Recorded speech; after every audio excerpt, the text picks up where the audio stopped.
What's up guys? I hope you are doing well. ये वीर welcome to style और family. तो कैसे हो मेरे दोस्त? मैं आशा करता हूँ शानदार तरीके से आप लोग अपनी लाइफ को एंजॉय कर रहे हो, अपनी सेहत, फैमिली और पढ़ाई का ध्यान काफी अच्छे से रख रहे हो। सारी बातों की एक बात, पहले तो ये बताओ थंबनेल कैसा लग रहा है, ठीक है?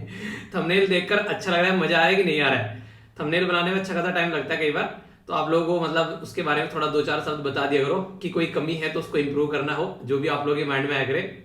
चलो ये तो थी फालतू की बात, अब काम की बात करता हूँ। देखिए जो भी पूरे वीक में हम लोगों ने डिस्कस किया ना, कोशिश करूंगा वीक का फिर उससे पहले भी जो इंपॉर्टेंट क्वेश्चन होंगे वो मैं कवर करूंगा यहाँ पर, और इससे आप लोगों को बहुत ज्यादा फायदा मिलने वाला है, ठीक है? आप लोगों के डायरेक्ट प्रीलिम्स में या फिर जो भी एग्जाम आ रहे हैं स्टेट पीसीएस के आप लोग एग्जाम अगर तैयारी कर रहे हैं, तो जो भी आप लोग एग्जाम देने जा रहे हैं उनमें सब में आप लोगों को फायदा देखने को मिलेगा। तो एक छोटा सा काम आप लोग करना है बस मेरे कहने पर, वो ये है कि जैसे ही आप लोग क्वेश्चन दिखेगा स्क्रीन पर, एक बार आप लोग वीडियो को पॉज कर लेना, उस क्वेश्चन को अटेम्प्ट कर लेना, आंसर देना और फिर उसके बाद में आगे बढ़ना। इससे क्या होगा?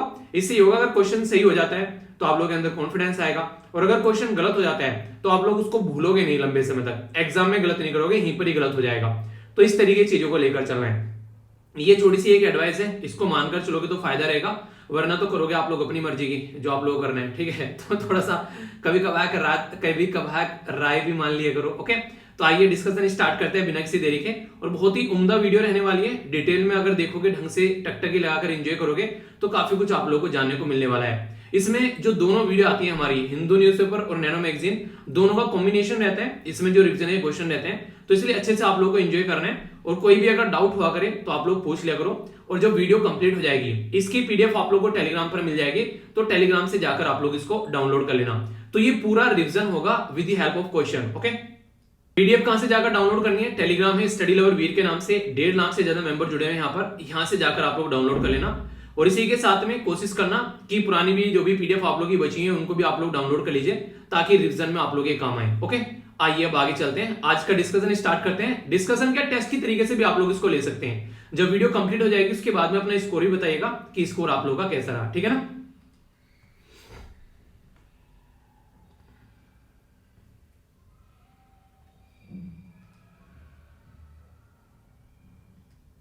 क्वेश्चन आप लोगों को दोनों लैंग्वेज में देखने को मिलेंगे, हिंदी में भी और इंग्लिश में भी। तो जो भी आप लोगों को सुटेबल लगे आप लोग अपने हिसाब से पढ़ सकते हैं, और अच्छे से आप लोग इसको अटेम्प्ट कीजिएगा, ठीक है?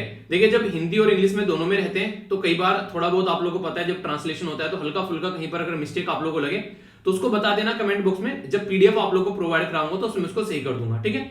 क्योंकि कई बार गूगल ट्रांसलेट जो है वो चीजों को नहीं पकड़ पाता है, तो उसकी वजह से थोड़ी बहुत इश्यू देखने को मिल जाते हैं। पर मैं देखिए अपनी तरफ से यार कोशिश की जा सकती है, ठीक है? और कोशिश ये की जा रही है कि हिंदी और इंग्लिश वालों को दोनों को प्रैक्टिस में कोई दिक्कत ना हो, ठीक है? तो इतना तो आइए अब स्टार्ट करते हैं। थोड़ा सा क्वेश्चन आप लोगों के सामने काफी इंपॉर्टेंट क्वेश्चन है, कई बार कॉन्स्टिट्यूशन अमेंडमेंट के बारे में आप लोगों से पूछा जाता है। तो यहाँ पर 3 कॉन्स्टिट्यूशन अमेंडमेंट दे रखे हैं, तो कौन सा सही मैच कर रहा है यहाँ पर ये आप लोग को बताना है। पहला संविधान का जो संशोधन है उसमें बोला गया है 101वां था, और इसमें गुड्स एंड सर्विस टैक्स हमारी कंट्री में इंट्रोड्यूस किया गया। दूसरा संविधान में संशोधन जो था वो 102वां था, उसमें 10% का रिजर्वेशन जो है वो इकोनॉमिकली वीकर सेक्शन को दिया गया, जो पिछड़ा हुआ वर्ग है सोसाइटी के अंदर में। तीसरा यानी कि 103वां जो संविधान में संशोधन किया गया, उसमें national commission for backward classes को यहां पर इसके अंदर डाला गया। तो सही आंसर क्या है यहां पर ये आप लोग को बताना है। ध्यान से सुनिएगा, गलत बोला है मैंने अभी, सही आंसर नहीं पूछा गया, यहां पर इनकरेक्ट पूछा गया है। ये बहुत इंपॉर्टेंट हो जाता है आप लोगों के लिए, इसको आप लोग ध्यान रखिएगा, क्योंकि हमेशा आप लोगों को पता भी होगा और आप लोग देखते देखते क्वेश्चन को गलत करके आ जाओगे, क्योंकि कई बार पता होते होते भी आप लोग सही नहीं पढ़ते हो कि करेक्ट लिखा हुआ है या फिर इनकरेक्ट लिखा हुआ है। तो सबसे पहले उसके ऊपर ध्यान देना है आप लोगों को, ठीक है? तो बोला गया ओनली 1 इनकरेक्ट है, ओनली 2 और 3 इनकरेक्ट है, ओनली 1 एंड 3 इनकरेक्ट है, all of the above incorrect है। सही आंसर क्या है? A B C F D, ये आप लोग बताइए। तो अटेम्प्ट कीजिए, इसके बाद में आप लोग को आंसर बताऊंगा, तब तक आप लोग खुद से अटेम्प्ट कर देखिए। पॉज कर लिया करना वीडियो को अगर लगता है कि आप लोग इतनी जल्दी आंसर नहीं दे पा रहे हो, ठीक है? पॉज कर उसको अटेम्प्ट करना, जिससे इसके बाद में आगे बढ़ना। तो सही आंसर क्या है यहाँ पर? सही आंसर है इसका बी। सही आंसर मतलब इनकरेक्ट पूछा गया है, यानी कि इनकरेक्ट सही आंसर कौन सा है? यानी कि जो 102वां है वो गलत है और 103वां है ये गलत है, ये यहाँ पर सही मैच यहाँ पर नहीं है। तो आंसर इसका क्या हो गया? आंसर हो गया इसका 2 और 3। पहला बिल्कुल सही है, जी हाँ पहला बिल्कुल सही है। चलिए जो ये सारे लिखे हुए ये तो आप लोगों को बता ही रहा हूं, आप लोगों का पूरा टॉपिक तैयार करा देता हूं। टोटल मिलाकर आप लोगों के अभी मैं यहाँ पर 6 कॉन्स्टिट्यूशन अमेंडमेंट आप लोगों को बताने वाला हूं, जिनसे आगे भी आप लोगों के क्वेश्चन बन सकते हैं। तो ये पूरा स्टैटिक पोर्शन आप लोगों का हो जाता है करंट के साथ में, जो कि आप लोगों से डायरेक्ट क्वेश्चन एग्जाम में बनाता है। 100वां संविधान में जो संशोधन किया गया वो याद रखेगा, ये काफी इंपॉर्टेंट है और बहुत बार ये एग्जाम में पूछा जा चुका है रिसेंटली। 2015 में किया गया था और ये तब किया गया था जब हमारी कंट्री और बांग्लादेश के बीच में लैंड बाउंड्री एग्रीमेंट हुआ था। यानी कि कुछ जमीन हम लोगों ने अपनी बांग्लादेश को दी थी और कुछ जमीन हम लोगों ने अपनी बांग्लादेश से ली थी। तो इसके चलते दोनों के बीच में ये लैंड बाउंड्री इशू जो थे उनको बेसिकली सुधारा गया, क्योंकि बॉर्डर से रिलेटेड जो लड़ाई चलती है उसको सुधारना काफी ज्यादा जरूरी होता है। तो ये हम लोगों ने सुधारा 2015 में, ठीक है। तो ये 2015 का है लैंड बाउंड्री एग्रीमेंट इंडिया और बांग्लादेश के बीच में। अगर किसी को इस तरीके से जमीन हम लोग को देनी है तो हम लोग को अमेंडमेंट करना पड़ता है फर्स्ट शेड्यूल के अंदर, संविधान के अंदर में। तो उसी में अमेंडमेंट करके यहाँ पर 16 अमेंडमेंट किया गया। तो ये आप लोग के लिए इंपोर्टेंट हो जाता है, ठीक है। यानी कि शतक मारा यहाँ पर जब हम लोगों ने लैंड बाउंड्री एग्रीमेंट किया। नेक्स्ट पॉइंट है यहाँ पर, ये है 101वां संविधान में संशोधन। मैं आप लोगों को हमेशा बताता हूं, जब भी पढ़ाता हूं, एक बात याद रखना कि पैसे के बारे में जब भी बात आए तो नॉर्मली अगर कहीं पर शादी हो रही है तो आप लोग बोलते हो 101 रुपए का कन्यादान कर दिया। तो ये समझो कि जीएसटी है बेसिकली, उसमें हम लोग को 101 रुपए का कन्यादान देना है। ऐसे कर आप लोग याद रख सकते हो। तो यहाँ पर हमारी कंट्री में 1 जुलाई 2017 से हमारी कंट्री में जीएसटी डे सेलिब्रेट करना स्टार्ट कर दिया गया, जबकि 1 जुलाई 2016 में हम लोगों ने इसको पास कर दिया था। तो ये एक इंपॉर्टेंट क्वेश्चन और एक्स्ट्रा आप लोगों के लिए बन जाता है। एडिशनल जो आर्टिकल यहां पर देखने को मिले 246A, 269A, 279A और 268A, तो ये यहां पर आप लोगों को देखने को मिलेगा। एडिशनल ये थे और डिलीट किया गया यहां पर ये, ठीक है। तो ये आप लोगों को देखने को मिलेगा, रटने नहीं है, एक हल्का सा आइडिया आप लोग रखते हैं। इसी के साथ में यहाँ पर 7 शेड्यूल और इसी के साथ में 6 शेड्यूल के अंदर भी कुछ अमेंडमेंट यहाँ पर किए गए। तो यानी कि पूरा टैक्स स्ट्रक्चर हमारा चेंज किया गया। हमारी कंट्री में जो इतने सारे इनडायरेक्ट टैक्स थे जिनको आप लोग डायरेक्टली पे नहीं करते हैं। आप लीजिए मान लीजिए कोई सामान खरीद कर लेकर आते हैं मार्केट से, तो पहले ये तो नहीं सामान खरीद लिया फिर गवर्नमेंट के पास जा रहे हैं दौड़े दौड़े, ये लो टैक्स, हम लोगों ने सामान खरीदा है, ऐसे थोड़ी ना होता है। आप लोग जो प्राइस पे करते हो उसी में टैक्स भी इंक्लूडेड होता है। तो ये आप लोगों को देखने को मिलेगा। तो ये यहाँ पर बेसिकली इंपोर्टेंट है जो आप लोग समझ सकते हैं। 102वां संविधान में जो संशोधन किया गया ये है basically national commission for backward classes के, यहाँ पर इसको संवैधानिक संशोधन दिया गया। एससी और एसटी जो है हमारी कंट्री में उसको संवैधानिक संशोधन मिला हुआ है, उसका जो कमीशन है। अब लगा ओबीसी के कमीशन को भी संवैधानिक संशोधन दे देना चाहिए। तो ये 102वां संविधान में संशोधन किया गया, जिसके चलते इसको ऐड किया गया। तो 2018 में यहाँ पर ये आप लोग को देखने को मिला। इसके चलते एडिशनल आर्टिकल आप लोग को देखने को मिले, ये 338B, 342A और इसी के साथ में एक ऐड किया गया क्लोज जिसको 26C बोलते हैं, और मॉडिफिकेशन किया गया आर्टिकल 338 और 366 में। तो ये यहां पर इसके अंदर चेंज किए गए। नेक्स्ट इंपोर्टेंट जो 103वां संविधान में संशोधन किया गया, ये बहुत ज्यादा अभी रिसेंटली न्यूज में रहा, कोर्ट के डिसीजन की वजह से भी न्यूज में रहा, और कई सारे राज्य इसको अलग अलग तरीके से इंप्लीमेंट कर रहे हैं तो उसकी वजह से भी न्यूज में रहा। ये क्या है, हमारे संविधान के अंदर जब आप लोग जाकर गोता लगाओगे तो उसमें आप लोग को एक चीज देखने को मिलेगी कि उसमें कहीं पर भी ये मेंशन नहीं है कि आप लोग इकोनॉमिकली वीकर सेक्शन को रिजर्वेशन दे सकते हैं, ठीक है। और हम लोगों ने यहां पर क्या किया, इकोनॉमिकली वीकर सेक्शन को रिजर्वेशन दिया। संविधान में बोला गया सोशली और एजुकेशनली बैकवर्ड, यानी कि जो सोसाइटी में पिछड़ा हुआ है और एजुकेशन उसको अच्छे से नहीं मिली है, उसको आप लोग रिजर्वेशन दे सकते हैं, यानी कि इकोनॉमी के बेस पर नहीं। आप लोग बोलोगे आखिर ऐसा क्यों किया संविधान निर्माताओं ने, क्या उनको गरीबों पर तरस नहीं आया? तरस आया उनको गरीबों पर उसके पीछे थोड़ा सा एक मतलब बोल सकते हैं एक सही रीजन है जिसकी वजह से उनको द्वारा नहीं दिया गया था। क्योंकि अगर जिंदगी में आप लोग कितने भी अमीर क्यों ना हो जाओ, ठीक है, पर लेकिन किसी न किसी के रेस्पेक्ट में आप लोग गरीब रहोगे। तो यानी कि अगर अमीरी और गरीबी के बेस पर रिजर्वेशन दिया जाने लगा तो आप लोग कभी भी यहां पर इससे पीछे नहीं हट पाओगे, हमेशा जिंदगी भर रिजर्वेशन प्रोवाइड कराना पड़ेगा। क्योंकि कुछ तबका सोसाइटी में ऐसा होगा जो बहुत अमीर होगा और कुछ तबका ऐसा होगा हमेशा जो बहुत गरीब होगा। तो इसलिए यहां पर बोला गया कि इंसान को इकोनॉमी के बेस पर कभी भी रिजर्वेशन जो है वो यहां पर नहीं देना चाहिए, इकोनॉमिकली वीकर सेक्शन के पॉइंट ऑफ से बात करें तो इसलिए यहां पर ये अब तक नहीं किया था। पर लेकिन अब संविधान में 16वां आर्टिकल और 15वें आर्टिकल में चेंज किया गया। उसके चेंज करने के बाद में अब यहां पर ये क्लोज जो है वो ऐड कर दिया गया। तो 103वां संविधान में संशोधन यहां पर किया गया 2019 के अंदर में। 2020 के अंदर में यहां पर आर्टिकल 334 जो है उसमें अमेंडमेंट किया गया, और इसके चलते यहां पर जो एससी और एसटी है उसकी जो लोकसभा की सीट जो देखने को मिलती थी, ठीक है, एक तो रिजर्वेशन एक्सटेंड किया गया यहां पर एससी और एसटी के लिए लोकसभा के अंदर में, और दूसरा इंपॉर्टेंट जो यहां पर है एंग्लो इंडियन कम्युनिटी की जो सीट थी उनको रिमूव कर दिया गया है। मतलब क्या है, मतलब यहां पर यह कि एंग्लो इंडियन कम्युनिटी वो कम्युनिटी होती है जो हमारे देश में 200 साल तक अंग्रेज रूल करके गए हैं। तो बहुत सारे अंग्रेजों ने इंडियन के साथ शादी की और बहुत सारे इंडियन ने भी अंग्रेजों के साथ में शादी की है। तो उनके जो बच्चे हो गए अब वो भी एक सोसाइटी का परिवार का हिस्सा बन चुके हैं, इंडिया इनके हमारे देश का। तो उनके लिए उनकी रिप्रेजेंटेशन अलग से होना चाहिए था लोकसभा के अंदर में। तो 2 सीट यहां पर रिजर्वेशन में उनको दी जाती थी। अभी यहां पर वो जो सीट है उनको अनरिजर्व कर दिया गया, यानी कि एक तरीके से उनकी सीट अलग से नहीं रहेगी अब यहां पर। तो एंग्लो इंडियन कम्युनिटी के लिए कोई भी सीट हमारे संविधान के अंदर रिजर्व नहीं है। तो ये काफी इंपॉर्टेंट मुद्दा यहां से देखने को मिला, जो कि अभी 2020 में ये यहां पर चेंज किया गया संविधान में संशोधन करके, और 104वां संविधान में संशोधन था। ये 105वां जो संविधान में संशोधन किया गया यहां पर, ये है बेसिकली अमेंडमेंट किया गया। आर्टिकल कौन सा है? आर्टिकल है 338B, ठीक है, और यहां पर 342A और इसके साथ में 366। तो ये अगस्त 2021 का, यानी कि ताजा है, ज्यादा पुराना नहीं हुआ ये। तो ये काफी इंपॉर्टेंट है, क्योंकि ओबीसी को जब रिजर्वेशन देना है तो स्टेट की पावर छीन ली गई थी यहां पर। तो यहां पर बेसिकली सुप्रीम कोर्ट के एक ऑर्डर के द्वारा, क्योंकि कानून जैसा बनाया गया था उसमें स्टेट को ये पावर नहीं दी गई थी। अब यहां पर गवर्नमेंट के सब अपोजिट में हो गए जाकर कि यार ये क्या कर दिया तुमने, तो इसके चलते यहां पर फिर गवर्नमेंट के द्वारा ये अमेंडमेंट लेकर आया गया कि अगर किसी को ओबीसी अगर यहां पर डिक्लेयर करना है तो वो डिक्लेयर कर सकता है ओबीसी अदर बैकवर्ड क्लासेस। तो स्टेट की पावर जो थी वो रिस्टोर कर दी यहां पर, यानी कि पहले भी थी पर लेकिन हट गई थी, गलती से फिर से उसको रिस्टोर किया गया एक संविधान संशोधन करके। ये था यहां पर 105वां संविधान संशोधन। तो 100 से लेके 105 इनके टोटल मिलाकर 6 संविधान के संशोधन मैंने बता दिए। और अगर क्वेश्चन एग्जाम के उठाकर देखोगे तो कोई ना कोई संविधान का संशोधन ऐसा होगा जो आप लोगों से कभी ना कभी एग्जाम में जरूर पूछा गया होगा। तो एक ही क्वेश्चन के अंदर कई सारे क्वेश्चन आप लोग इंक्लूड हो गए। इस तरीके से मैंने टॉपिक को कवर किया है, ठीक है। आई होप कि आप लोगों ने इसको एंजॉय किया होगा। आगे बढ़ते हैं। बहुत इंपॉर्टेंट आर्टिकल है यहाँ पर, ये खासकर जब इसके बारे में आप लोगों से डिस्कस किया था। हमारी संविधान के अंदर जब आप लोग जाओगे तो आप लोगों को शेड्यूल देखने को मिलेंगे अलग अलग तरीके के, ठीक है। उस शेड्यूल के अंदर अलग अलग लिस्ट रहती है, उन लिस्ट में अलग अलग सब्जेक्ट रहते हैं। तो हर एक एरिया को डिवाइड कर रखा है। जैसे संविधान के अंदर यहाँ पर आप लोगों को 7वां शेड्यूल है, उसमें 3 लिस्ट आप लोगों को देखने को मिलती है। एक को बोलते हैं सेंट्रल लिस्ट, दूसरे को बोलते हैं स्टेट लिस्ट और तीसरे को कॉन्करेंट लिस्ट। सेंट्रल लिस्ट मतलब केंद्र की सूची, यानी कि जहां पर सेंट्रल गवर्नमेंट, यानी कि सेंट्रल गवर्नमेंट केंद्र की सरकार कानून बना सकती है। दूसरी है स्टेट लिस्ट, यानी कि राज्य की सूची, यहां पर राज्य कानून बना सकता है। और तीसरी है कॉन्करेंट लिस्ट, यानी कि समवर्ती सूची, यानी कि दोनों मिलकर कानून बना सकते हैं। पर किंतु परितु क्या बोलते हैं, पर किंतु परंतु अपितु बल्कि, ठीक है। काफी दिन हो गए बोले हुए इसलिए माइंड से निकल गया। पर किंतु परंतु अपितु बल्कि, ठीक है, अब ठीक है।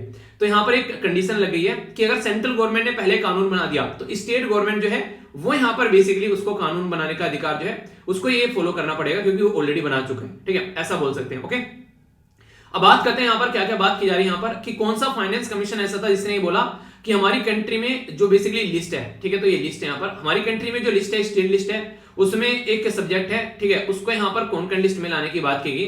तो यहां पर वो कौन सा सब्जेक्ट है, वो है हेल्थ का सब्जेक्ट। तो ये कौन से फाइनेंस कमीशन के द्वारा बोला गया? 12वां फाइनेंस कमीशन, 13वां फाइनेंस कमीशन, 14वां या फिर 15वां?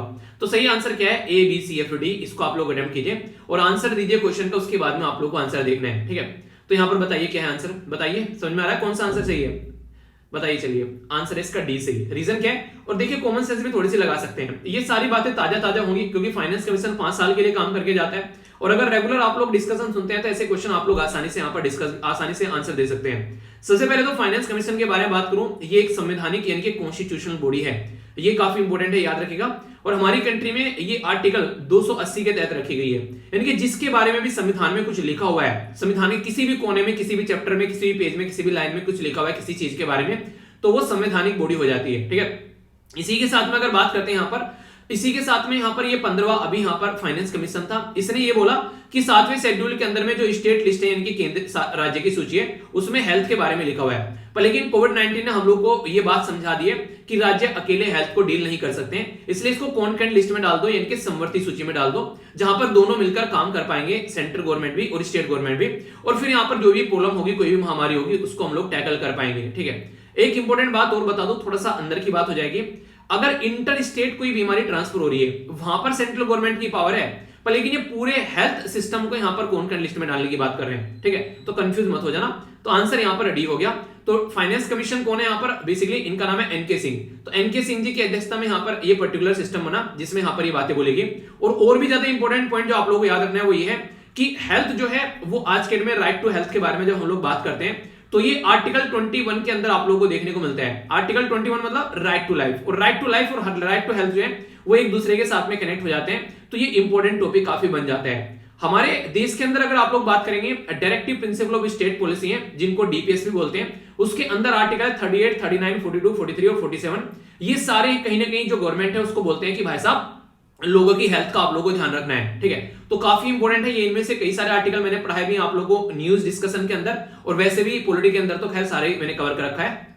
जैसे अगर आप लोगों को याद हो, मैंने आप लोगों को बताया था, अगर किसी को मैटरनिटी बेनिफिट चाहिए, अगर कोई प्रेग्नेंट वुमेन है और उसको अपना बेसिकली उसकी हेल्थ के बारे में बात की जाती है और उनको मैटरनिटी बेनिफिट दिया जाता है, यानी कि अपने बच्चे के ध्यान रखने के लिए या फिर जो प्रेग्नेंट वुमेन को बच्चा पैदा करने का जो टाइम दिया जाता है, तो उसके तहत यहाँ पर आर्टिकल 47 में ऑलरेडी ये बातें लिखी हुई हैं। ऐसे आप लोग समझ सकते हैं, तो इनको आप लोग ढंग से समझ पाएंगे। पब्लिक हेल्थ के बारे में बात की जा रही है, ठीक है, ह्यूमन कंडीशन वर्क की कैसी होनी चाहिए, तो उन सब चीजों के बारे में बात की जा रही है। तो ये क्या हो गया, ये ऑलरेडी यहाँ पर मेंशन कर दिया कि ये चीजें हैं जिनके बारे में आप लोग फोकस देकर चल सकते हैं। तो इसका मतलब क्या हो गया, इसका मतलब यहाँ पर ये हो गया कि ये कहीं ना कहीं हेल्थ के बारे में यहाँ पर बात कर रहे हैं, तो इससे आप लोग समझ सकते हैं। तो ये सारे अलग अलग आर्टिकल हैं यार, जिनके बारे में आप लोग याद रखिएगा, क्योंकि डायरेक्ट भी क्वेश्चन कई बार आप लोगों से पूछ जाते हैं, फिर आप लोग बोलते हो कि यार ये कहां से आ गया, इसके बारे में तो पढ़ा ही नहीं था। पढ़ा हुआ सब कुछ है, बस थोड़ा सा रिवाइज करते रहने आप लोगों को पड़ेगा, जिसमें आप लोग थोड़ी सी लापरवाही कर देते हैं, ठीक है। बाकी हमारे कॉन्स्टिट्यूशन के अंदर एक केस भी आप लोगों को देखने को मिलेगा, जो बेसिकली जिसके बारे में बात की जाए, पश्चिम बंगाल खेत मजदूर समिति केस, ये 1996 में आया। इसमें बोला भी गया था कि वेलफेयर स्टेट का मतलब यही है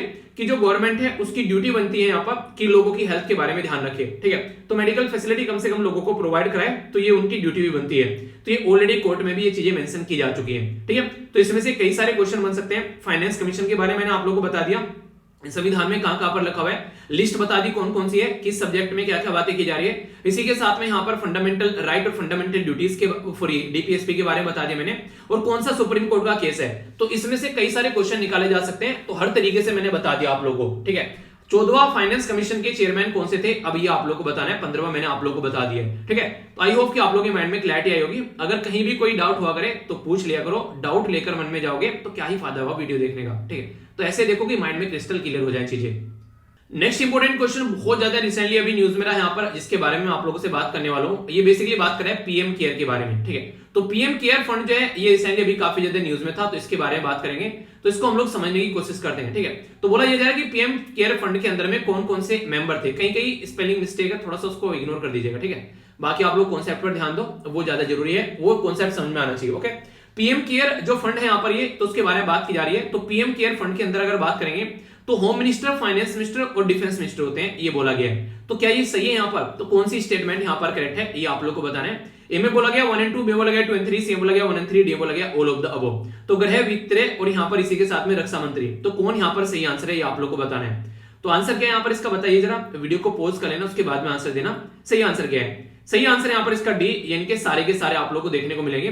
पूरा पीएम केयर का एक टॉपिक आप लोगों को हो जाता है, जो कि मैंने कई बार आप लोग को पढ़ाया। पीएम केयर की पहले तो फुल फॉर्म ही आप लोगों को पता होना चाहिए। तो इसको बोलते हैं prime minister citizen assistance and relief in emergency situation fund, जिसको पीएम केयर आप लोगों ने बोल दिया। तो ये जो पीएम केयर यहाँ पर है, ये काफी इंपोर्टेंट यहाँ पर हो गया।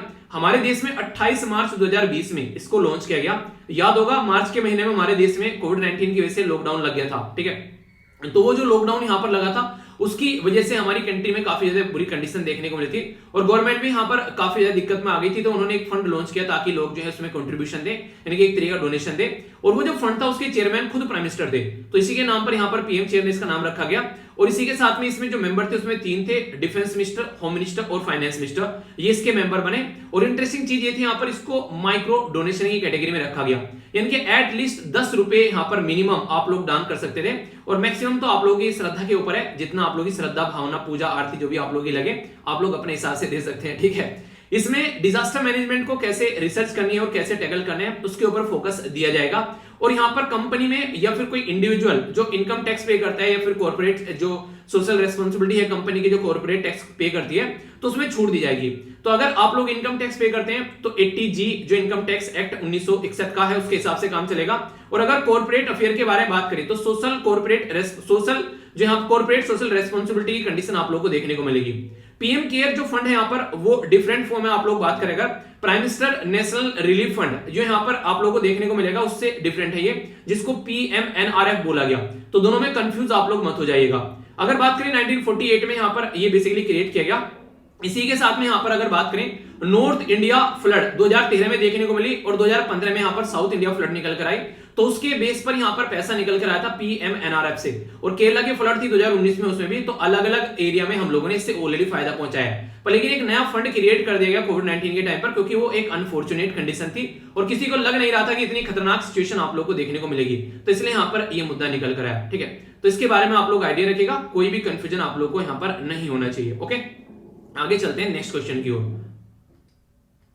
ये जो क्वेश्चन है यहाँ पर ये बात कर रहे हैं एनुअल फ्रंटियर्स रिपोर्ट, नो इसका नाम दिया गया बेसिकली, रिपोर्ट का नाम है यहाँ पर नॉइस ब्लेजेस और इसी के साथ में मिसमैच।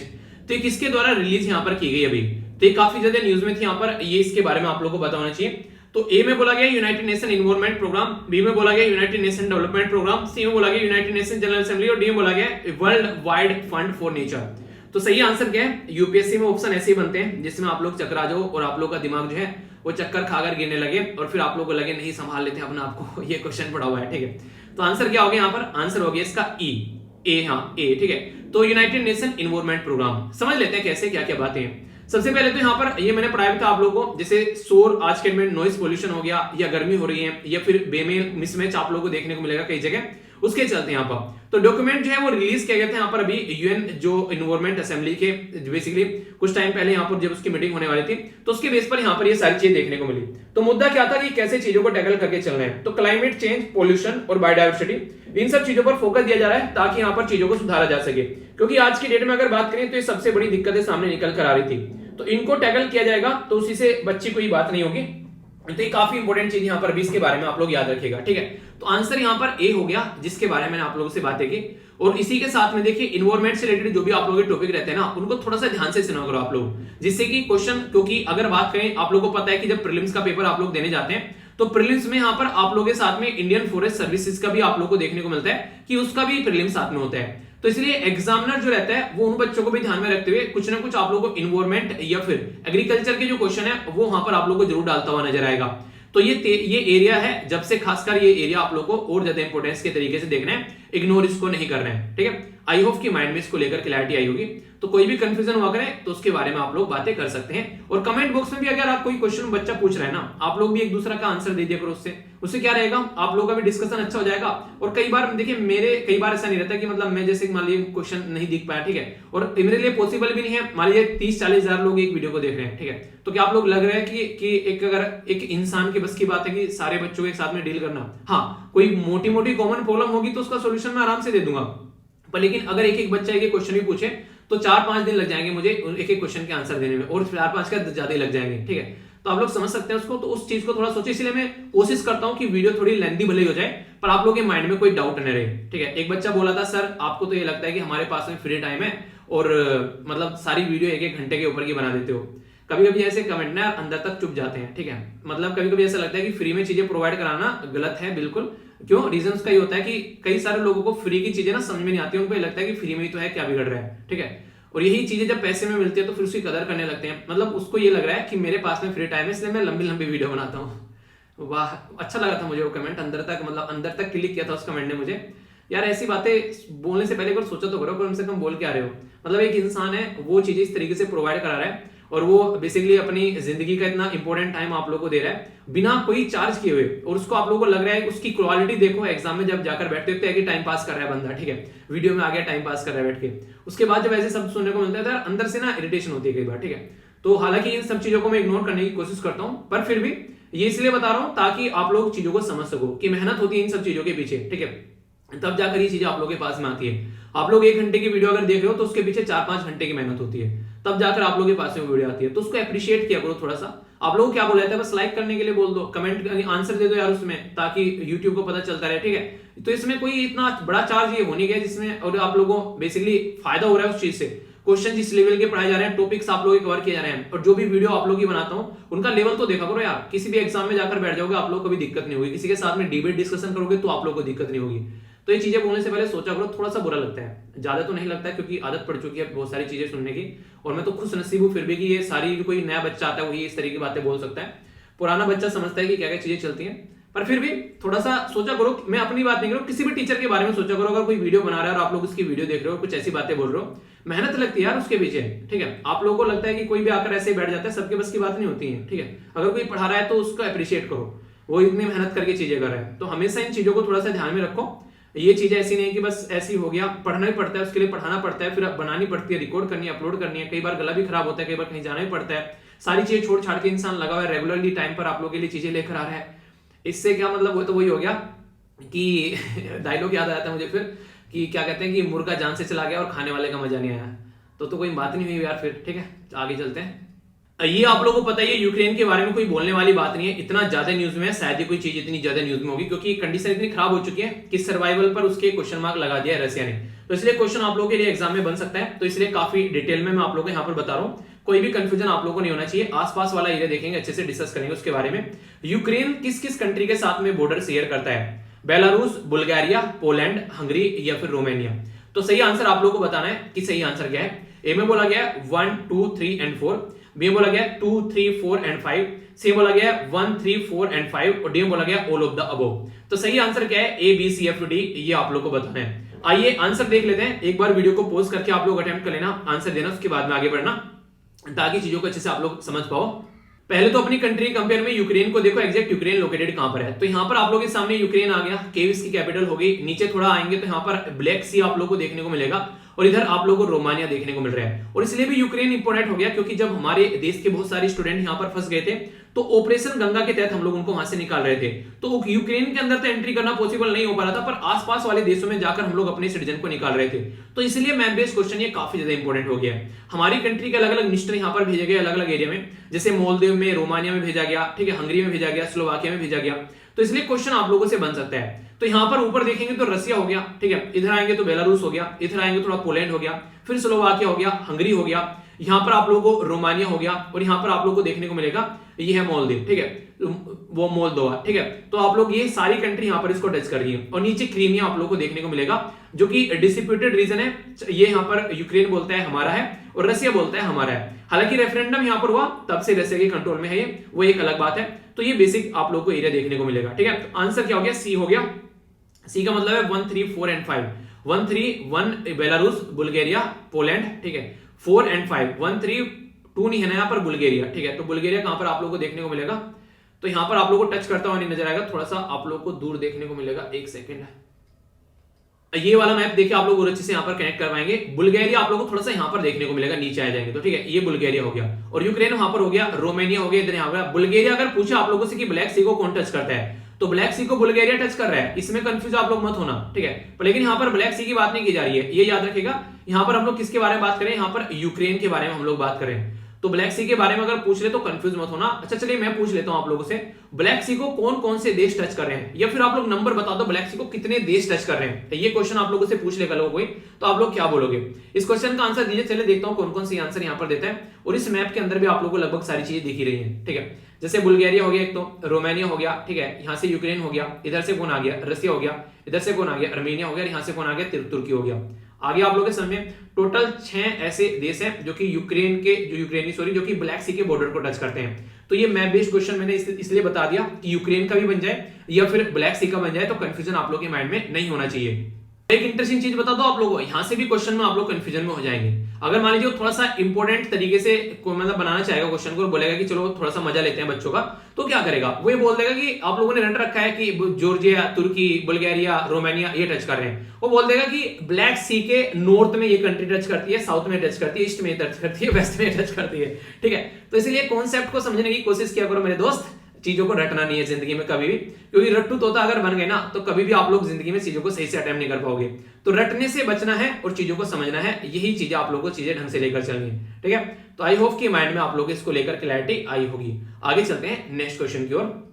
ग्रीन हाइड्रोजन के बारे में ना आप लोगों को गला फाड़ फाड़ के पढ़ाया था बहुत डिटेल में कि ग्रीन हाइड्रोजन क्या होता है। अब ये तो पढ़ा दिया, साथ में यहाँ पर ये बताया किस मिनिस्ट्री या फिर इंस्टीट्यूशन के अंडर में आता है, ये आप लोग को बताना है। तो ग्रीन हाइड्रोजन पॉलिसी नोटिफाई की गई हमारे देश में लाने के लिए, तो कौन सी मिनिस्ट्री के अंडर आप लोगों को ये देखने को मिलेगी? तो बोला गया यहाँ पर ministry of commerce and industry, NITI Aayog, ministry of environment and यहाँ पर मिनिस्ट्री ऑफ पावर। तो सही आंसर क्या है आप लोगों को यहाँ पर ये बताना है, ठीक है। तो ये सारे ऑप्शन आप लोगों के सामने अटेम्प्ट कीजिए, और देखिए कॉमन सेंस भी आप लोग यूज कर सकते हैं। हाइड्रोजन को हम लोग कैसे यूज कर रहे हैं? हाइड्रोजन को हम लोग पावर बनाने के लिए बेसिकली यूज कर रहे हैं, एनर्जी के लिए हम लोग यूज कर रहे हैं। और इसके लिए कौन सी मिनिस्ट्री यहाँ पर आ सकती है? तो आप लोग सीधा सीधा बोल सकते हैं मिनिस्ट्री ऑफ पावर। तो आंसर क्या हो गया यहाँ पर? आंसर हो गया डी, ठीक है। तो कंफ्यूज आप लोग मत होइएगा इसको लेकर। तो मिनिस्ट्री ऑफ पावर के द्वारा नोटिफाई की गई थी कि ग्रीन हाइड्रोजन और अमोनिया ये सब चीजों के बारे में, तो इसलिए क्वेश्चन आप लोगों के लिए डायरेक्ट बन सकता है। और ये आप लोग कौन से सिलेबस से है ये भी आप लोग यहाँ पर दिख रहा है। तो हाइड्रोजन के बारे में मैंने आप लोगों को कई सारी बातें बताई थी, जैसे ग्रे हाइड्रोजन हो गया, ब्लू हाइड्रोजन हो गया और ग्रीन हाइड्रोजन हो गया। तो नॉर्मली जो हाइड्रोजन बनाया जाता है जिसमें से कार्बन डाइऑक्साइड निकलती है और वातावरण में रुक जाती है, उसको आप लोग ग्रे हाइड्रोजन बोलते हो। यानी कि कार्बन डाइऑक्साइड वातावरण में आ गई, इसकी वजह से टेम्परेचर और बढ़ गया तो और दिक्कत देखने को मिलेगी। दूसरा यहां पर हो गया, इसको बोलते हैं आप लोग ब्लू हाइड्रोजन। ब्लू हाइड्रोजन में क्या रहता है, जो कार्बन डाइऑक्साइड निकलती है उसको यहां पर रिस्टोर कर लिया जाता है या फिर उसको रीयूज कर लिया जाता है या फिर उसको एब्जॉर्ब कर लिया जाता है ताकि इन्वायरमेंट में वो न बनी रहे, तो इसको ब्लू हाइड्रोजन बोल देते हैं। यानी कि ग्रे हाइड्रोजन से ज्यादा बेटर है ब्लू हाइड्रोजन और ब्लू हाइड्रोजन से ज्यादा बेटर है ग्रीन हाइड्रोजन। ग्रीन हाइड्रोजन में तो कोई दिक्कत ही नहीं है, यहाँ पर कार्बन डाइऑक्साइड का कोई मतलब ही नहीं है दूर दूर तक, तो सोचो कितना बढ़िया होगा। इसमें क्या करते हैं, जैसे हमारा पानी होता है H2O, तो उसको बेसिकली बिजली के झटके देकर इसको तोड़ा जाता है और अलग से यहाँ पर H2O निकल जाते हैं, O2 यहाँ पर, यानी कि हाइड्रोजन अलग निकल गया और ऑक्सीजन अलग निकल गया। तो इस हाइड्रोजन को फिर हम लोग यूज करते हैं, तो ये एक तरीके ग्रीन हाइड्रोजन बनती है। पर लेकिन ये सारी चीजें देखिए इतनी आसान भी नहीं है जितने शब्दों में मैं बोलकर निकल गया और आप लोगों को पढ़ा दिया। इसके पीछे पूरा एक प्रोसीजर होता है, तो वो प्रोसीजर फॉलो करना पड़ता है, तो इसलिए आप लोग इसको भी समझ सकते हैं। तो आंसर यहाँ पर इसका डी हो गया, जो कि आप लोग को याद रखना है। क्वेश्चन बन जाए तो कंफ्यूजन में बिल्कुल भी नहीं आना है। ये क्वेश्चन आप लोगों से बात कर रहा है इंडियन मेट्रोलॉजिकल डिपार्टमेंट के बारे में, जिसको शॉर्ट फॉर्म में आप लोग IMD बोलते हैं। कई बार आप लोगों से क्वेश्चन पूछे गए कि IMD क्या होता है, किस पर्टिकुलर मिनिस्ट्री के अंडर में आता है, या फिर IMD के बारे में ये पूछ लेंगे किस किस के लिए यहाँ पर बेसिकली अपनी सर्विस प्रोवाइड कराता है। तो बोला गया it is works under ministry of earth and science, यानी कि पृथ्वी विज्ञान मंत्रालय के अंदर ये काम करता है। दूसरा बोला गया 6 रीजनल ऑफिस हैं वर्ल्ड मेट्रोलॉजिकल डिपार्टमेंट के, ठीक है। तो यहाँ पर जो वर्ल्ड मेट्रोलॉजिकल डिपार्टमेंट है यहाँ पर, उसमें से 6 ऑफिस में से एक हमारी कंट्री का IMD भी होता है। तो कौन सी स्टेटमेंट करेक्ट है ये आप लोग को बतानी है, या एक यहाँ पे बोला गया है कि only one, only two, both, या फिर नन ऑफ द अबव। तो सही आंसर क्या है, फिर से बोलूंगा वही बात कि वीडियो को पॉज एक बार कर लेना, उसके बाद में आप लोगों को इसका आंसर देना है और उसके बाद में आगे बढ़ना है, तो लंबे समय तक चीजों को याद आप लोग रख पाओगे। तो आंसर क्या हो गया यहाँ पर, आंसर हो गया इसका सी का मतलब क्या हो गया, दोनों की दोनों स्टेटमेंट सही है। क्यों, क्योंकि सबसे पहले तो बोला है मिनिस्ट्री ऑफ अर्थ के अंदर आती है, जी हाँ ministry of earth and science के अंदर आती है। गवर्नमेंट ऑफ इंडिया का डिपार्टमेंट और आज का नहीं है, बहुत पुराना है, बाबा आदम के जमाने में बनाया गया था 1875 में। मैं बाबा आदम का जमाना बोल देता हूँ ना, सब एक बच्चा कह रहा है सर बाबा आदम कौन थे डायलॉग है यार ये, थोड़ा सा जाकर देख लिया करोगे, सारी बातें ऐसे ऐसे जानोगे तो। मैं चुटकुले छोड़ते रहता हूँ, चुटकुले बताता रहूंगा, फिर पढ़ाऊंगा तो नहीं। एक बच्चा कह रहा है एक दिन, मैंने बोला अलादीन का चिराग तो कह रहा है सर अलादीन का चिराग क्या होता है। देखिए जिसको नहीं पता ना कोई पूछता है तो यार आप लोग भी कमेंट पढ़ते हो, एक आधे का आंसर आप लोग भी दे दिया करो, सारी रेस्पॉन्सिबिलिटी मेरे कंधों पे डाल देते हो, ये गलत बात है ना। बोलते तो ऐसे भी फैमिली है पर लेकिन हरकतें आप लोग की फैमिली वाली नहीं होती कई बार तो एक दूसरे को बता दिया करो, क्वेश्चन कोई पूछता है तो, ठीक है। अगर बात करें यहाँ पर वेदर फोरकास्टिंग और सिस्मोलॉजी, इन सब चीजों के बारे में इंफॉर्मेशन यहाँ पर देता है। मेन हेडक्वार्टर तो इसका दिल्ली में, वैसे ही आप लोगों को अलग अलग रीजन में भी चीज देखने को मिलेगी। मुंबई, कोलकाता, नागपुर, पुणे के अंदर और चीज देखने को मिल जाएगी। 6 रीजनल स्पेशलाइज्ड मेट्रोलॉजिकल सेंटर आप लोगों को देखने को मिलेंगे और वर्ल्ड मेट्रोलॉजिकल ऑर्गेनाइजेशन जो है उसका पार्ट है, इनमें से हमारी कंट्री का एक ये भी इंपॉर्टेंट बात यहाँ पर यह कि जैसे बे ऑफ बंगाल हो गया, अरेबियन सी हो गया, पर्शियन गल्फ हो गया, उन सब एरिया में अगर कोई भी दिक्कत होती है तो ये वहां पर अपनी सर्विस प्रोवाइड कराता हुआ नजर आता है। यानी कि ऐसा नहीं है कि बस अपने अपने मजे ले रहे हैं, हम लोग अपने अपने मजे नहीं लेते हैं। हमारा देश वैसे ही यार इतना प्यारा देश है, हम लोग हमेशा सबका ध्यान रखते हैं। कोई हमारे मोहल्ले पड़ोस में डूब जाए तो हम लोग उसके पीछे पहुंच जाते हैं उसको बचाने के लिए, ठीक है। आप लोगों ने नॉर्मली देखा होगा पाकिस्तान में अगर बॉम्ब ब्लास्ट हो जाता है, कुछ उल्टी सीधी हरकतें हो जाती हैं, हमारी कंट्री की साइड से कितनी एप्रिसिएशन आती है। जबकि अगर कई बार इसका अपोजिट आप लोग देखोगे, हमारे देश के अंदर कुछ गलत हो गया तो पाकिस्तान की साइड से ज्यादा उल्टी सीधी हरकतें आप लोगों को देखने को मिलेगी। हालांकि जनता नहीं करती है हरकतें, ये नॉर्मली वहां पर स्टैब्लिशमेंट जो गवर्नमेंट है वो सारी ऐसी हरकतें करती है क्योंकि उनकी रोजी रोटी इसीलिए चलती है क्योंकि इंडिया को क्रिटिसाइज करना है। तो ऐसे लोगों से थोड़ा सा डिस्टेंस बना के रखो, पॉजिटिव लोगों के साथ में रहो, तो बहुत सारी चीजें अच्छी अच्छी होती है आप लोगों को नजर आएगी, ठीक है। तो ये था पर्टिकुलर यहाँ पर इसके बारे में बातें। अब चलते हैं नेक्स्ट क्वेश्चन की ओर। तो आंसर हो गया ना आप लोगों के सामने। अब नेक्स्ट चलते हैं यहाँ पर, कौन कंसीडर द फॉलोइंग स्टेटमेंट। यहाँ पर बोला गया स्लैब रेट क्या होता है, सेस क्या होता है और सरचार्ज क्या होता है। ये डेफिनेशन क्वेश्चन पूछा गया कई बार आप लोगों से, ठीक है। बोल देंगे यहाँ पर क्या है, यहाँ पर सेस क्या है, सरचार्ज, तो इसलिए कोई कंफ्यूजन आप लोगों को नहीं होना चाहिए, इसलिए डिटेल में यहाँ पर आप लोगों को बता रहा हूँ। तो बात की जा रही है यहाँ पर स्लैब रेट के बारे में, सेस के बारे में और सरचार्ज के बारे में। तो अगर टैक्स के बारे में आप लोग बात करें तो टैक्स रेट जो होता है वो डिवाइडेड होता है into different categories based on the income level, आप लोगों को देखने को मिलेगा, ठीक है। तो यहाँ पर ये बोला गया स्लैब रेट। दूसरा बोला गया cess additional surcharge when income earn above the specific level. तीसरा बोला गया यहाँ पर surcharge additional tax collect for the specific purpose. तो यहाँ पर आंसर आप लोगों को देना है। ए में बोला गया 1 and 2, बी बोला गया 2 and 3, सी बोला गया 1 and 3, डी बोला गया ऑल ऑफ द अबव। तो आप लोग के हिसाब से आंसर क्या है, इंटरेस्टिंग चीज बता दो आप लोगों को, आंसर दो, चलो फिर आप लोगों को बताता हूं। आंसर इसका बी हो गया। किस किसने आंसर सही दिया बताइए जरा, बी आंसर सही दिया आप लोगों ने। देखिए कई बार क्या होता है यहाँ पर आप लोग देख पाएंगे, यहाँ पर फिर से जरा सा क्या लिख दिया, इनकरेक्ट लिख दिया है, ठीक है। तो ये काफी खतरनाक चीज हो जाती है आप लोगों के लिए, पता होगा क्योंकि कई बार मैं पढ़ा चुका हूं, पर लेकिन उसके बाद भी आंसर आप लोग अपने हिसाब से आंख बंद कर देख रहेंगे। तो फिर आप लोग क्वेश्चन को गलत कर आ जाएंगे। तो इसलिए कभी भी क्वेश्चन को बिना पढ़े हुए, बिना समझे हुए आप लोगों को आंसर नहीं देना है, प्रॉपर समझकर पढ़कर ही आप लोग को आंसर देना है, ठीक है। तो यहां पर स्लैब रेट क्या होता है, टैक्स डिवाइड किया जाता है डिफरेंट जो कैटेगरीज के अंदर में इनकम लेवल के बेस पर, कि 2 से लेके 5 लाख तक का इतना टैक्स लगेगा, 5 से लेके 7 तक का इतना, 7 से लेके 10 तक का इतना, 10 से ऊपर इतना, तो आप लोगों को देखने को मिलेगा। तो स्लैब उसको बोलते हैं। और सरचार्ज क्या होता है, एक टाइम ऐसा आता है कि ये इंसान जो है वो 1 करोड़ रुपए कमा रहा है एक साल के, यानी कि बहुत ज्यादा पैसे कमा रहा है, या इससे ज्यादा टैक्स लेना चाहिए, तो फिर यहां पर सरचार्ज लगा देते हैं उसके ऊपर, एडिशनल टैक्स, क्योंकि ये इतने पैसे कमा रहा है, थोड़े से समाज में दे देगा, सब कुछ बिगड़ेगा नहीं, तो ये मानकर गवर्नमेंट क्या करती है, सरचार्ज लगा देती है। और सेस क्या होते हैं, सेस होते हैं यहां पर टैक्स ऑन टैक्स, यानी कि वैसे तो ये भी टैक्स ऑन टैक्स ही होता है, पर ये वाला जो टैक्स होता है ये स्पेसिफिक पर्पज के लिए यूज किया है। अगर मैं बोलूं कि मैं आप लोगों से यहां पर पैसे इकट्ठे कर रहा हूं और उन पैसों को इकट्ठा करके यहां पर जो बच्चे पढ़ लिख नहीं पा रहे हैं, यहां पर झुग्गी झोपड़ी में रहते हैं, उनके लिए हम लोग किताबें या फिर बैग, स्कूल वगैरह ये सारी चीजें प्रोवाइड कराएंगे, तो ये वहीं पर ही यूज होना है। मैं ऐसा नहीं बोलूंगा कि कल को चलकर गरीबों में खाना बांटना है इस पैसे को, नहीं,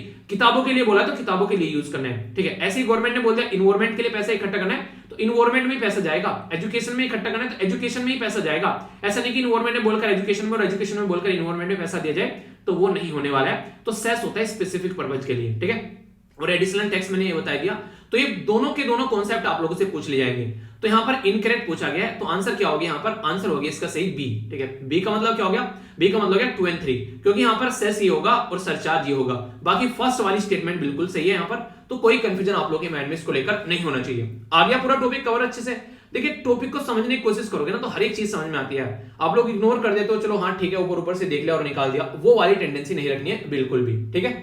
एक आसान सा क्वेश्चन यहां पर पूछता हूं, यहां पर बात की जा रही है येलो रिवॉल्यूशन के बारे में। किस चीज से रिलेटेड है यहां पर ये yellow revolution, Honey, jute, edible oil या फिर कॉटन।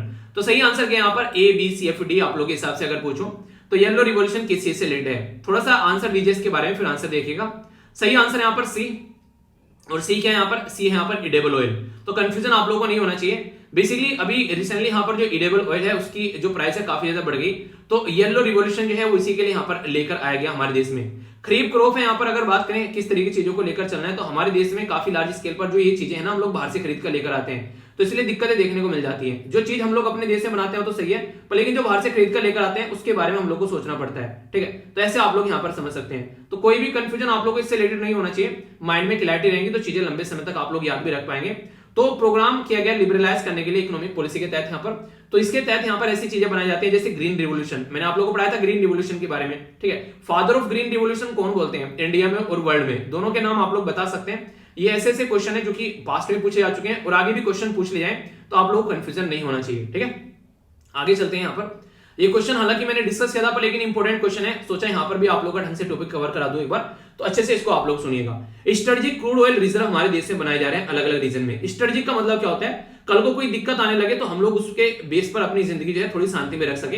तो आप लोग को देखने को मिलेगा नॉर्मली स्ट्रेटजी वर्ड जो है वो मिलिट्री आर्मी के लिए यूज किया जाता है, पर लेकिन अगर सिक्योरिटी प्रोटेक्शन के बारे में बात करें तो इस वर्ड को यूज कर लेते हैं। तो मंगलूर, इसी के साथ में चंदीखोल, पादुर या फिर यहाँ पर विशाखापट्टनम। तो पादुर मतलब जगह का नाम है, ठीक है, तो याद रखिएगा इसके बारे में। सही आंसर क्या यहाँ पर, ए बोला गया 1 2 3, बी बोला गया 2 3 4, सी बोला गया 1 3 4, डी बोला गया ऑल ऑफ द अबव। तो समझ लेते हैं एक एक कर चीजों को ढंग से। हमारे देश के अंदर में एक पर्टिकुलर इंस्टीट्यूशन है जिसका नाम याद रखिएगा, ये है basically Indian strategic petroleum reserve limited, जिसका नाम रखा गया है ISPRL। तो ISPRL जो है यहाँ पर ये एक स्पेशल पर्पज व्हीकल है, यानी कि एक पर्टिकुलर पर्पज के लिए यहाँ पर बनाया गया है। और वो पर्पज क्या है कि हमारी कंट्री में क्रूड ऑयल यानी कि कच्चे तेल को इकट्ठा करके रखना। वो किस लिए, ऐसा क्या जरूरत पड़ गई भाई साहब, तेल तो खरीद कर ला कर आना, एंजॉय करते रहो। तो ये बिल्कुल आप लोग ऐसे समझ सकते हैं, घर से आप लोग को हर महीने जो है 15,000 रुपए मिल रहे हैं। 15,000 रुपए आते ही आप लोगों ने स्टार्टिंग के 15 दिन में ही उड़ा दिए, फिर बाद के महीने में किससे उधारी लेकर काम चला रहे हो। पर चलो जैसे तैसे काम चल रहा है, आप लोगों ने उसको खींच खांच कर चलो आप लोगों ने 30 दिन भी चला लिया, फिर आप लोगों के पास में पैसा आएगा और फिर आप लोग उसको यूज करोगे। और सोचो बीच में कोई ऐसी अनहोनी घटना घट गई कि यहाँ पर आप लोगों के जो पास में घर से पैसा ही नहीं आ रहा है और घर वाले बोले कि बेटा इस महीने मैनेज कर लो, तो कैसे मैनेज करोगे आप लोग। आप लोग बोलोगे यार ऐसे तो हमने कभी सोचा ही नहीं था, तो घर में ऐसी कोई कंडीशन भी बन सकती है। तो अभी यूक्रेन का मुद्दा हो गया, अभी रशिया का मुद्दा हो गया, अभी यहाँ पर कुछ दिनों पहले ईरान इराक के मुद्दे चलते ही रहते हैं, सऊदी अरेबिया के अंदर कुछ ना कुछ इशू होते रहते हैं। तो कई बार तेल का प्राइस तुरंत महंगा होने लगता है, तो हम लोग को दिक्कतें देखने को मिलने लगती हैं। तो इसलिए मुद्दा यहाँ पर यह आता है कि हमारे पास में खुद का रिजर्व होना चाहिए। क्योंकि जब बात करें 1990 में हमारी कंट्री में जब रिफॉर्म लेकर आए गए, जब चीजों को प्राइवेटाइज, लिबरलाइज और ग्लोबलाइज किया गया, यानी कि LPG जो रिफॉर्म लेकर आए गए, उस टाइम पर हमारे देश में माना जा रहा था कि ओनली 7 दिन का, लगभग एक हफ्ते का हमारे पास में ये एक तरीके से रिजर्व बचा हुआ था, जिसके बेस पर हमारी कंट्री जो है ठप होने वाली थी, पैसा खरीद मतलब ऑयल खरीदने के लिए पैसा बहुत कम बचा हुआ था। तो यहां पर चीजें समझ में आने लगी, कुछ करना पड़ेगा। तो इसीलिए पादुर आप लोगों को देखने को मिलेगा कर्नाटक के अंदर, मंगलुरु हो गया, विशाखापट्टनम आंध्र प्रदेश, और यहां पर चंडीगढ़ हो गया ये उड़ीसा के अंदर में। तो बोला गया यहां पर रिजर्व रखते हैं और सारे कोस्टल एरिया है। रीजन क्या है? रीजन ये कि कल को यहां पर रिजर्व रखेंगे तो कल को अगर प्राइस ऊपर नीचे होता है तो हम लोग इसको टैकल कर पाएंगे।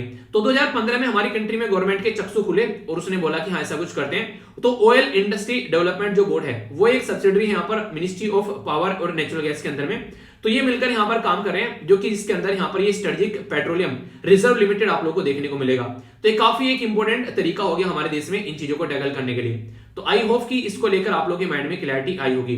क्वेश्चन डायरेक्ट बन जाते हैं, पर लेकिन अगर आप लोग चीजों को पढ़े हुए होगे ढंग से तो फिर आप लोग को आंसर देने में कोई दिक्कत नहीं होगी। और अगर नहीं पढ़े हुए होगे तो यार फिर तो देखो कुछ भी पढ़ाते रहो, फिर तो ऐसा लगेगा जिन्हें कुछ पढ़ाई नहीं है। ठीक है, तो इसलिए प्रॉपर में चीजों को समझो और उसका आंसर आप लोग अच्छे से करो। ये एक इंपॉर्टेंट क्वेश्चन आप लोगों के लिए बन जाएगा। वन हॉर्न राइनो जो होते हैं वो यहाँ पर प्रोटेक्टेड एरिया है किसके अंदर में, यानी कि उनको प्रोटेक्ट किया जाता है किसके अंदर में। तो ये क्वेश्चन आप लोगों को यहाँ पर बताना है। बोला जा रहा है यहाँ पर पवित्रा वाइल्ड लाइफ सेंचुरी, दूसरा बोला गया काजीरंगा नेशनल पार्क, तीसरा बोला गया मानस नेशनल पार्क और चौथा बोला गया नामेरी नेशनल पार्क। तो सही आंसर क्या है ये आप लोग को बताना है। और ये सारे के सारे आप लोग को देखने को मिलेंगे नॉर्थ ईस्ट से रिलेटेड, और नॉर्थ ईस्ट में भी एक राज्य है जिसके बारे में अभी बात करूंगा। तो आप लोग को देखने को मिलेगा यहाँ पर बेसिकली 1, 2 एंड 3 बोला गया है, 2, 3 एंड 4, और इसके साथ में सी में बोला गया 1, 3, 4 और डी बोला गया ऑल ऑफ द अबव। तो सही आंसर क्या है यहाँ पर आप लोग के सामने कि आप लोग को देखने को मिलेगा।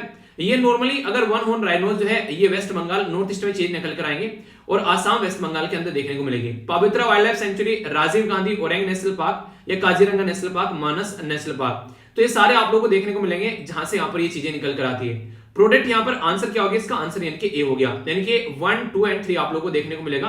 प्रोटेक्शन प्रोवाइड कराई जाती है यहाँ पर इनको। अगर बात करें आयुष्मान के अंदर आएंगे यहाँ पर ये वनरेबल की कैटेगरी में। CITS यानी कि जो साइट्स होता है उसके अंदर यहाँ पर इसको प्रोटेक्ट किया जाता है अपेंडिक्स 1 में, और वाइल्ड लाइफ प्रोटेक्शन एक्ट में यहाँ पर इसको शेड्यूल 1 में रखा गया है। तो कई बार थ्रेट रहता है, पोचिंग वगैरह हो जाती है, सींग बींग काट ले जाते हैं, वो सारे इश्यूज देखने को मिलते हैं। तो इसकी वजह से इनको प्रोटेक्ट करने की जरूरत है। और ये तो आप लोग को याद भी होगा, मैंने बताया था, पढ़ाया भी था आप लोगों को, तो इसके बारे में आप लोगों को पता ही होगा। ठीक है, तो यहाँ पर आप लोगों को मैंने क्या क्या बताया, पवित्रा, काजीरंगा और मानस। ठीक है, तो आप लोगों को देखने को मिलेगा यहाँ पर आप लोगों को नजर आएंगे एक एक करके। ठीक है, तो जैसे कि यहाँ पर देखते हैं ये हो गया एक तरीके से मानस हो गया, ओरेंग नेशनल पार्क के बारे में मैंने आप लोगों से बात की। ठीक है, तो यहाँ पर दिब्रू सीको हो गया, यहाँ पर काजीरंगा नेशनल पार्क हो गया, धियांग हो गया, नामेरी हो गया और रायमोना आप लोग यहाँ पर देखने को मिलेगा। तो ये मैंने आप लोगों को बताया।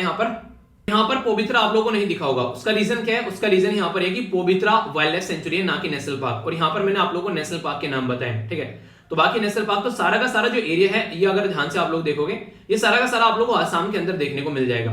तो यहां से ये निकल कर आता है। तो आसाम के अंदर भी 2 नए नेशनल पार्क ये ऐड किए जो मैंने कई बार आप लोग को बताया। ठीक है, तो ये हो गया छठा एडवर पार्क किया गया 2021 में सॉरी, और 7वां जो ऐड किया गया ये 2021 में। तो कुछ बेसिक ऐसी चीजें जिनसे क्वेश्चन आप लोग कई बार बन जाते हैं, पर लेकिन अगर ढंग से चीजों को पढ़ोगे तो यार कोई भी क्वेश्चन आप लोगों से छूटने नहीं दूंगा, इस बात की गारंटी देता हूं। तो थोड़ा सा सीरियस होकर आप लोग चीजों को पढ़ा करो और फिर उनके आंसर आप लोग देखा करो। अगर आप लोग प्रॉपर वे में चीजों को देखोगे और उनके आंसर आप लोग ढंग से दोगे तो इससे सारी चीजें आप लोग सही से यूटिलाइज कर पाओगे।